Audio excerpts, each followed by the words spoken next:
നമസ്കാരം. Chemical chemistry YouTube ചാനലിലേക്ക് എല്ലാവർക്കും സ്വാഗതം.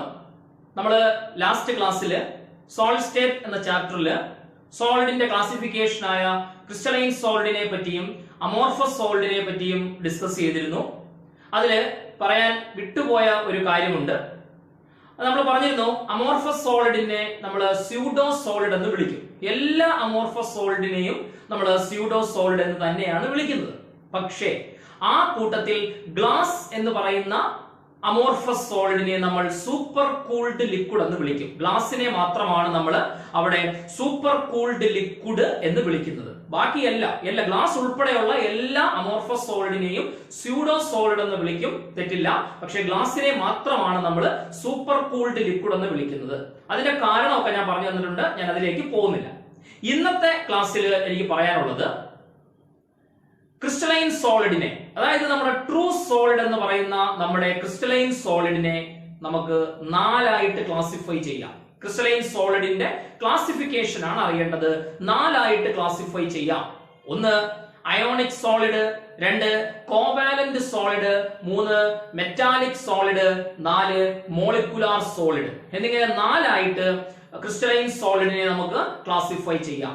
എന്തിന്റെ അടിസ്ഥാനത്തിലാണ് ഇങ്ങനെ നാലായി ക്ലാസിഫൈ ചെയ്തേക്കുന്നത് എന്ന് ചോദിച്ചാൽ, ഓരോ ക്രിസ്റ്റലൈൻ സോളിഡിലുമുള്ള കോൺസ്റ്റിറ്റ്യുവന്റ് പാർട്ടിക്കിൾസിന്റെ അടിസ്ഥാനത്തിൽ, അതിനോടൊപ്പം തന്നെ ആ പാർട്ടിക്കിൾസിനിടയിലുള്ള ഫോഴ്സിന്റെ അടിസ്ഥാനത്തിൽ, ഈ രണ്ട് ബേസിസിലാണ് ക്രിസ്റ്റലൈൻ സോളിഡിനെ നാലായിട്ട് ക്ലാസിഫൈ ചെയ്തിരിക്കുന്നത്. അപ്പൊ നമ്മൾ ചെയ്യേണ്ടത് ഓരോ ഈ നാല് ക്രിസ്റ്റലൈൻ സോളിഡിനകത്തുമുള്ള കോൺസ്റ്റിറ്റ്യുവന്റ് പാർട്ടിക്കിൾസ് ആരാണെന്ന് പറയണം. അതിനോടൊപ്പം തന്നെ അതിനിടയിലുള്ള ഫോഴ്സ് എന്താണെന്നും ആരാണെന്നും നമ്മൾ പറയണം. ഇതിന്റെ സവിശേഷതകൾ നമ്മൾ പറയണം. ഓരോന്നിനും എക്സാമ്പിളുകൾ പറയണം. പരീക്ഷയ്ക്ക് ചോദിക്കും, റിപ്പീറ്റ് ചെയ്ത് ചോദിക്കുന്ന ഒരു ഏരിയയാണ്. അപ്പൊ നമുക്ക് തുടങ്ങാം. ഒന്നാമതായിട്ട് പറയുന്നു അയോണിക് സോളിഡ്. അയോണിക് സോളിഡിന്റെ പ്രത്യേകത, അയോണിക് സോളിഡിലുള്ള കോൺസ്റ്റിറ്റ്യുവന്റ് പാർട്ടിക്കിൾസ് പോസിറ്റീവ് അയോൺസും നെഗറ്റീവ് അയോൺസുമാണ്. പോസിറ്റീവ് അയോൺസിനെ കാറ്റയോൺ എന്നും നെഗറ്റീവ് അയോൺസിനെ ആനയോൺസ് എന്നുമാണ് നമ്മൾ വിളിക്കുന്നത്.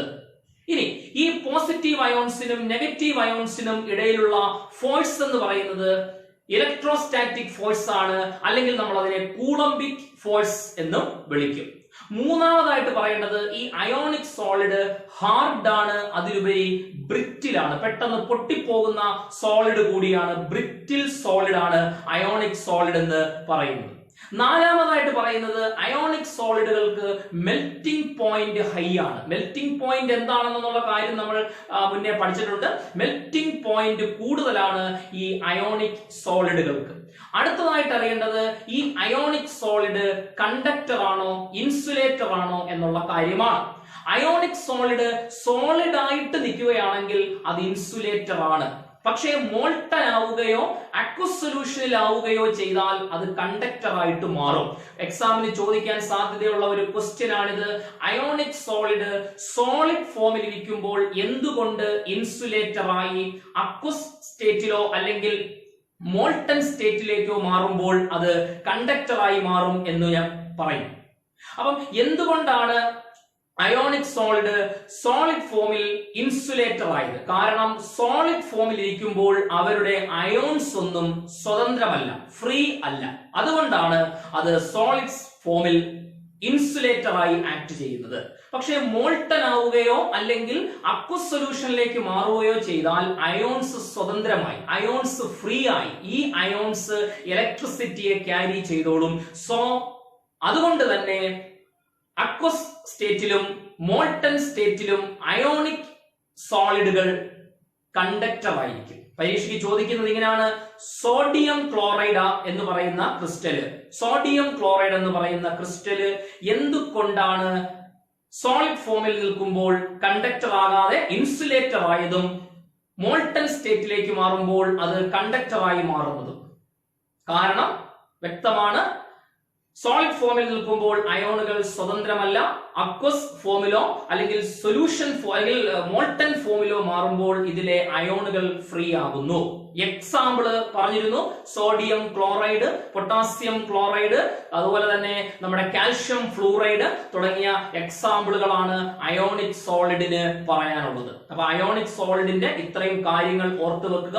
ഈ ഒരു ക്വസ്റ്റ്യൻ NaCl റിലേറ്റ് ചെയ്ത് ചോദിക്കുന്ന ക്വസ്റ്റ്യനും ഒന്ന് ഓർത്തു വെക്കുക. അടുത്തതായിട്ട് പറയേണ്ടത് രണ്ടാമത്തെ ക്രിസ്റ്റലൈൻ സോളിഡ് ആണ് കോവാലന്റ് സോളിഡ്. കോവാലന്റ് സോളിഡിനെ വിളിക്കുന്ന മറ്റൊരു പേരാണ് നെറ്റ്വർക്ക് സോളിഡ്. നമ്മൾ അയോണിക് സോളിഡിൽ പറഞ്ഞ പോലെ അതേ ഓർഡറിൽ തന്നെ ഇതിന്റെ പ്രോപ്പർട്ടി നമ്മൾ പറയാൻ പോവുകയാണ്. കഴിവതും നിങ്ങൾ അങ്ങനെ തന്നെ പഠിച്ചു വെക്കുക, ആ ഓർഡറിൽ തന്നെ പഠിച്ചു വെക്കുക.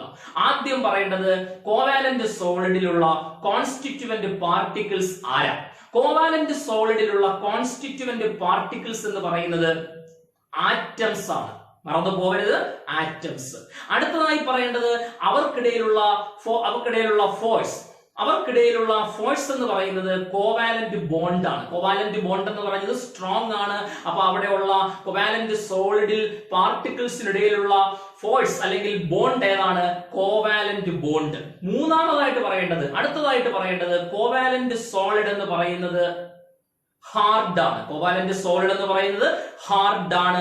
അടുത്തതായിട്ട് പറയേണ്ടത് കോവാലന്റ് സോളിഡുകൾക്ക് മെൽറ്റിംഗ് പോയിന്റ് ഹൈ ആണ്, മെൽറ്റിംഗ് പോയിന്റ് കൂടുതലാണ് ഇവർക്ക്. അടുത്തതായി അറിയേണ്ടത് ഇവരുടെ കണ്ടക്ടിവിറ്റി എങ്ങനെയാണെന്നാണ്. കോവാലന്റ് സോളിഡുകൾ ഇൻസുലേറ്റർ ആണ്. കോവാലന്റ് സോളിഡുകൾ ഇൻസുലേറ്റർ ആണ്, ഒരാൾ ഒഴികെ. ഗ്രാഫൈറ്റ് എന്ന് പറയുന്ന കോവാലന്റ് സോളിഡ് ഇൻസുലേറ്റർ അല്ല, അത് കണ്ടക്ടർ ആണ്. അതിന്റെ കാരണം നമ്മൾ +1 ക്ലാസ്സിൽ പഠിച്ചിരുന്നു. ഈ ഗ്രാഫൈറ്റിന്റെ സ്ട്രക്ചർ കാരണം ഗ്രാഫൈറ്റിനകത്ത് ഡീലോക്കലൈസ്ഡ് അല്ലെങ്കിൽ മൊബൈൽ ഇലക്ട്രോൺസിന്റെ സാന്നിധ്യമുണ്ട്. ആ മൊബൈൽ ഇലക്ട്രോണുകൾ ഗ്രാഫൈറ്റിന്റെ ലെയറുകൾക്കിടയിലൂടെ ഈസി ആയിട്ട് മൂവ് ചെയ്യും എന്നുള്ളത് കൊണ്ട് തന്നെ ഗ്രാഫൈറ്റ് എന്ന് പറയുന്ന ആള് കണ്ടക്ടർ ആയിരിക്കും. പിന്നെ ഒരു കാര്യം പറഞ്ഞിരുന്നു, കോവാലന്റ് സോളിഡുകൾ ഹാർഡ് ആണെന്നല്ലേ പറഞ്ഞത്? ഒരാൾ ഒഴികെ. വീണ്ടും ഗ്രാഫൈറ്റ് എന്ന് പറയുന്ന ആള് സോഫ്റ്റ് ആണ്. അതേപോലെ തന്നെ ഗ്രാഫൈറ്റ് എന്ന് പറയുന്ന ആള് കണ്ടക്ടറും കൂടിയാണ്. പക്ഷെ ബാക്കി ഉള്ള കോവാലന്റ് സോളിഡുകൾ ഹാർഡ് ആണ്, ഇൻസുലേറ്റർ ആണ്. ഗ്രാഫൈറ്റ് സോഫ്റ്റ് ആണ്, അതിനോടൊപ്പം തന്നെ അത് കണ്ടക്ടർ ആണ്. പരീക്ഷയ്ക്ക് ചോദിക്കാം സോഫ്റ്റ് ആയതിന്റെ കാരണം ചോദിക്കാം, അതിനോടൊപ്പം തന്നെ അത് എന്തുകൊണ്ട് കണ്ടക്ടിങ് ആയി എന്നതിന്റെ കാരണവും നമുക്ക് ചോദിക്കാം. ഗ്രാഫൈറ്റ്. അപ്പൊ ഈ കോവാലന്റ് സോളിഡിന്റെ ഒരു എക്സാമ്പിൾ നമുക്ക് മനസ്സിലായി, ഗ്രാഫൈറ്റ് ആണെന്ന് മനസ്സിലായി. ഇനി പറയാനുള്ളത് ഡയമണ്ട് ഉണ്ട്, സിലിക്കൺ കാർബൈഡ് ഉണ്ട്. ഇതൊക്കെ കോവാലന്റ് സോളിഡിന് എക്സാമ്പിൾസ് ആണ്. ഞാൻ പറഞ്ഞ ആ ഗ്രാഫൈറ്റിന്റെ ആ ക്വസ്റ്റ്യൻ ഒന്ന് ഓർത്തു വെക്കുക, എഴുതി വെക്കുക. മൂന്നാമതായിട്ട് പറയേണ്ടത് മെറ്റാലിക് സോളിഡ് ആണ്. മെറ്റാലിക് സോളിഡ് എന്ന് പറയുമ്പോൾ അതിനകത്തുള്ള കോൺസ്റ്റിറ്റ്യൂവന്റ് പാർട്ടിക്കിൾസ് പോസിറ്റീവ് അയോൺസിനെ സറൗണ്ട് ചെയ്തുകൊണ്ട് മൊബൈൽ ഇലക്ട്രോൺസിന്റെ പ്രസൻസ് ആണ്. പോസിറ്റീവ് അയോൺസിനെ സറൗണ്ട് ചെയ്തുകൊണ്ട് മൊബൈൽ ഇലക്ട്രോൺസിന്റെ സാന്നിധ്യമാണ് അതിനകത്തുള്ള കോൺസ്റ്റിറ്റ്യൂവന്റ് പാർട്ടിക്കിൾസ് എന്ന് പറയുന്നത്. അല്ലെങ്കിൽ സിമ്പിൾ ആയിട്ട് പറഞ്ഞാൽ അതിനകത്തുള്ള കോൺസ്റ്റിറ്റ്യൂവന്റ് പാർട്ടിക്കിൾസ് എന്ന് പറയുന്നത് മെറ്റൽ ആറ്റം ആയിരിക്കും. കോൺസ്റ്റിറ്റ്യൂവന്റ് പാർട്ടിക്കിൾ എന്ന് പറയുന്നത് മെറ്റൽ ആറ്റം ആയിരിക്കും. അടുത്തതായിട്ട് നമുക്ക് അറിയേണ്ട ഒരു പ്രധാനപ്പെട്ട കാര്യം എന്ന് പറയുന്നത് ഇവർക്കിടയിലുള്ള ഫോഴ്സ്. ഇവിടുത്തെ ഫോഴ്സ് എന്ന് പറയുന്നത് ആ വേർഡിൽ തന്നെ ഉണ്ട്, മെറ്റാലിക് ബോണ്ടിങ് ആയിരിക്കും. കോവാലന്റ് സോളിഡിലുള്ള ബൈൻഡിങ് ഫോഴ്സ് കോവാലന്റ് ബോണ്ട് ആണെങ്കിൽ മെറ്റാലിക് സോളിഡിൽ അത് മെറ്റാലിക് ബോണ്ട് എന്നാണ് അറിയപ്പെടുന്നത്. ഇനി അടുത്തതായിട്ട് പറയേണ്ടത് ഈ മെറ്റാലിക് സോളിഡുകൾ ഹാർഡ് ആണ്, അതിനോടൊപ്പം തന്നെ മാലിയബിൾ ആണ്, ഡക്റ്റൈൽ ആണ്. 8ാം ക്ലാസ്സിൽ പഠിച്ചതാണ് എന്താണ് മാലിയബിലിറ്റി, എന്താണ് ഡക്റ്റിലിറ്റി എന്ന് നമുക്കറിയാം. അടിച്ചു പരത്താനുള്ള ആ ഒരു കഴിവാണ് മാലിയബിലിറ്റി. വലിച്ചു നീട്ടുവാനുള്ള ലോഹങ്ങളെ അല്ലെങ്കിൽ മെറ്റൽസിനെ നമുക്ക് വലിച്ചു നീട്ടി ചെറിയ കമ്പികളാക്കി അല്ലെങ്കിൽ ചെറിയ വയറുകളാക്കി മാറ്റാൻ കഴിയും. ആ പ്രോപ്പർട്ടിയാണ് ഡക്റ്റിലിറ്റി, നമുക്കറിയാവുന്ന കാര്യമാണ്. സോ മെറ്റാലിക് സോളിഡുകൾ ഹാർഡ് ആണ്, അതിനോടൊപ്പം തന്നെ അത് മാലിയബിൾ ആണ്, അതിനോടൊപ്പം തന്നെ അത് ഡക്റ്റൈൽ ആണ്. അടുത്തതായിട്ട് പറയേണ്ടത് ഇവരുടെ മെൽറ്റിംഗ് പോയിന്റ് ഹൈ ആണ്. ഇവരുടെ മെൽറ്റിംഗ് പോയിന്റ് ഹൈ ആണ് ആരുടെ? മെറ്റാലിക് സോളിഡിന്റെ. അടുത്തതായിട്ട് പറയേണ്ടത് കണ്ടക്ടിവിറ്റി. ഇവിടെ മൊബൈൽ ഇലക്ട്രോൺസ് ഉണ്ടെന്ന് പറഞ്ഞല്ലോ, പോസിറ്റീവ് അയോൺസിനെ സറൗണ്ട് ചെയ്തുകൊണ്ട് മൊബൈൽ ഇലക്ട്രോൺസ് ഉണ്ടെന്ന് പറഞ്ഞല്ലോ. ആ മൊബൈൽ ഇലക്ട്രോൺസിന്റെ സാന്നിധ്യം ഉള്ളത് കൊണ്ട് തന്നെ മെറ്റാലിക് സോളിഡുകൾ കണ്ടക്ടർ ആയിരിക്കും. മെറ്റാലിക് സോളിഡുകൾ കണ്ടക്ടർ ആയിരിക്കും. ഇതിന് എക്സാമ്പിൾ ആയിട്ട് നമുക്ക് ഈസി ആയിട്ട് പറയാം. മെറ്റൽസ് ആയ അയൺ, മഗ്നീഷ്യം, അതുപോലെ തന്നെ ഈ പറയുന്ന സിൽവർ, ഇതൊക്കെ എന്താണ്? മെറ്റാലിക് സോളിഡിന് എക്സാമ്പിളുകളാണ്. ഇനി നമുക്കറിയേണ്ടത് ഏറ്റവും ലാസ്റ്റ് ആയിട്ടുള്ള ക്രിസ്റ്റലൈൻ സോളിഡ് ആണ് മോളിക്കുലാർ സോളിഡ് എന്ന് പറയും. മോളിക്കുലാർ സോളിഡിനെ നമുക്ക് മൂന്നായിട്ട് തിരിക്കാം. അതിന് മുമ്പേ ഞാൻ പറയാം, മോളിക്കുലാർ സോളിഡിനകത്തുള്ള കോൺസ്റ്റിറ്റ്യൂവന്റ് പാർട്ടിക്കിൾ ആ വാക്കിൽ തന്നെയുണ്ട്, അത് മോളിക്യൂൾസ് ആയിരിക്കും. മോളിക്കുലാർ സോളിഡിനെ നമുക്ക് മൂന്നായിട്ട് ക്ലാസിഫൈ ചെയ്യാം. മോളിക്കുലാർ സോളിഡിനെ വീണ്ടും മൂന്നായിട്ട് നമുക്ക് എന്ത് ചെയ്യാം? ക്ലാസിഫൈ ചെയ്യാം. ഒന്ന് നോൺ പോളാർ മോളിക്കുലാർ സോളിഡ്, രണ്ട് പോളാർ മോളിക്കുലാർ സോളിഡ്, മൂന്ന് ഹൈഡ്രജൻ ബോണ്ടഡ് മോളിക്കുലാർ സോളിഡ്. ഈ മൂന്നെണ്ണത്തിനകത്തും നമ്മൾ കോൺസ്റ്റിറ്റ്യൂവന്റ് പാർട്ടിക്കിൾസ് മോളിക്യൂൾസ് എന്നാണ് പറയുന്നത്. മൂന്നിലുള്ള കാര്യങ്ങൾ നമ്മൾ വൺ ബൈ വൺ ആയിട്ട് പറയാൻ പോവുകയാണ്. ആദ്യം non polar molecular solid. Non polar molecular സോളിഡിന്റെ പ്രത്യേകത, അതിനകത്തുള്ള ഫോഴ്സ് എന്ന് പറയുന്നത്, അല്ലെങ്കിൽ പാർട്ടിക്കിൾസിനെ തമ്മിൽ ബന്ധിപ്പിക്കുന്ന, ബൈൻഡ് ചെയ്യുന്ന ഫോഴ്സ് എന്ന് പറയുന്നത് ലണ്ടൻ ഫോഴ്സ് ആണ്. അത് നമ്മൾ പഠിച്ചിട്ടുണ്ട്. ലണ്ടൻ ഫോഴ്സ് ആണ്. അതൊരു വീക്ക് ഫോഴ്സ് ആണ്, ലണ്ടൻ ഫോഴ്സ് ആണ്. ഇനി പോളാർ മോളിക്കുലാർ സോളിഡിലേക്ക് വരുമ്പോൾ അവിടുത്തെ ബൈൻഡിങ് ഫോഴ്സ് എന്ന് പറയുന്നത് ഡൈപോൾ ഡൈപോൾ ഇന്ററാക്ഷൻ ആണ്. പൊളാരിറ്റി ഉള്ളത് കൊണ്ട് തന്നെ അവിടുത്തെ ബൈൻഡിങ് കണക്റ്റിംഗ് ഫോഴ്സ് എന്ന് പറയുന്നത് ഡൈപോൾ ഡൈപോൾ ഇന്ററാക്ഷൻ ആയിരിക്കും. മൂന്നാമത്തത് ഹൈഡ്രജൻ ബോണ്ടഡ് മോളിക്കുലാർ സോളിഡിലുള്ള ബൈൻഡിങ് ഫോഴ്സ് എന്ന് പറയുന്നത് ഹൈഡ്രജൻ ബോണ്ട് ആണ്. ഹൈഡ്രജൻ ബോണ്ട് എന്ന് പറഞ്ഞാൽ ഒരു സ്ട്രോങ് ബോണ്ട് ആണ്, ഹൈഡ്രജൻ ബോണ്ട് ആണ്. ഇനി നമ്മൾ അടുത്തതിലേക്ക് പറയുന്നു, നോൺ പോളാർ മോളിക്കുലാർ സോളിഡ് എന്ന് പറയുന്നത് സോഫ്റ്റ് ആണ്. Non polar molecular solid soft ആണ്. പോളാർ മോളിക്കുലാർ സോളിഡും സോഫ്റ്റ് ആണ്. പക്ഷെ ഹൈഡ്രജൻ ബോണ്ടഡ് മോളിക്കുലാർ സോളിഡ് എന്താണ്? ഹാർഡ് ആണ്. അപ്പൊ non polar molecular solid soft, പോളാറും സോഫ്റ്റ് ആണ്. ഹൈഡ്രജൻ ബോണ്ടഡ് മോളിക്കുലാർ സോളിഡ് എന്താണ്? അത് ഹാർഡ് ആണ്. ഇനി നമുക്കറിയേണ്ടത് ഇവരുടെ മെൽറ്റിംഗ് പോയിന്റ് ആണ്. മൂന്ന് പേരുടെയും മെൽറ്റിംഗ് പോയിന്റ് എന്ന് പറയുന്നത് ലോ മെൽറ്റിംഗ് പോയിന്റ് ആണ്. അതിനകത്ത് നോൺ പോളാർ മോളിക്കുലാർ സോളിഡിന്റെ melting point very very low melting point ആയിരിക്കും. ബാക്കിയുള്ളവരുടെയും മെൽറ്റിംഗ് പോയിന്റ് എന്ന് പറയുന്നത് നമുക്ക് ലോ മെൽറ്റിംഗ് പോയിന്റ് തന്നെയായിരിക്കും. അടുത്തത് പറയാനുള്ളത് ഇതിന്റെ കണ്ടക്ടിവിറ്റി ആണ്.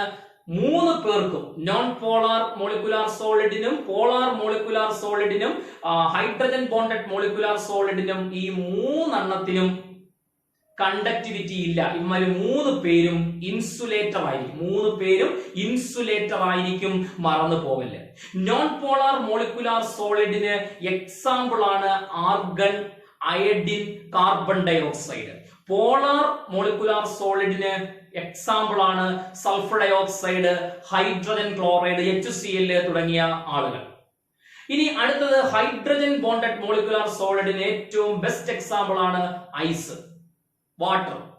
ഐസ് എന്ന് ഓർത്തിരിക്കുക, ഐസ് എന്ന് ഓർത്തിരിക്കുക, ഐസ് ഐസ് എന്ന് ഓർത്തിരുന്നാൽ സോളിഡ് അല്ലേ, അപ്പൊ ഐസ് എന്ന് ഓർത്തിരിക്കുക, ഐസ് എന്ന് തന്നെ ഓർത്തിരിക്കുക. അപ്പൊ ഇത്രയും കാര്യങ്ങൾ ക്രിസ്റ്റലൈൻ സോളിഡിന്റെ ക്ലാസിഫിക്കേഷൻ നാലായിട്ട് തിരിച്ചു. നാലെണ്ണത്തിനകത്തുമുള്ള കോൺസ്റ്റിറ്റ്യൂവന്റ് പാർട്ടിക്കിൾസ് ആരാന്ന് പറഞ്ഞു. നാലെണ്ണത്തിനകത്തുമുള്ള ബൈൻഡിങ് ഫോഴ്സ്, കണക്ട് ചെയ്യുന്ന ഫോഴ്സ് ആരാണെന്ന് പറഞ്ഞു. ഇവരുടെ പ്രോപ്പർട്ടിയും പറഞ്ഞു. 2-3 ക്വസ്റ്റ്യനും കണക്ഷൻ ആയിട്ട് നമ്മൾ പറഞ്ഞിട്ടുണ്ട്. അതിൽ പ്രധാനമായിട്ട് ഓർക്കേണ്ടത് അയോണിക് സോളിഡിന്റെ സോളിഡ് ഫോമിൽ ഇൻസുലേറ്റർ ആയിട്ടിരിക്കുന്നതും അക്വസ് സ്റ്റേറ്റിലേക്ക് മാറുമ്പോൾ കണ്ടക്ടിവിറ്റി കാണിക്കുന്നതിന്റെയും റീസൺ ഒന്ന്, എല്ലാ കോവാലന്റ് സോളിഡും ഹാർഡ് ആണ്, ഇൻസുലേറ്റർ ആണെങ്കിൽ നമ്മുടെ ഗ്രാഫൈറ്റ് എന്ന് പറയുന്ന ആള് സോഫ്റ്റ് ആണ്, അതുപോലെ തന്നെ കണ്ടക്ടറുമാണ്. ആ ഒരു കാര്യം, അതിന്റെ റീസൺ അതൊന്ന് ഓർത്തിരിക്കുക.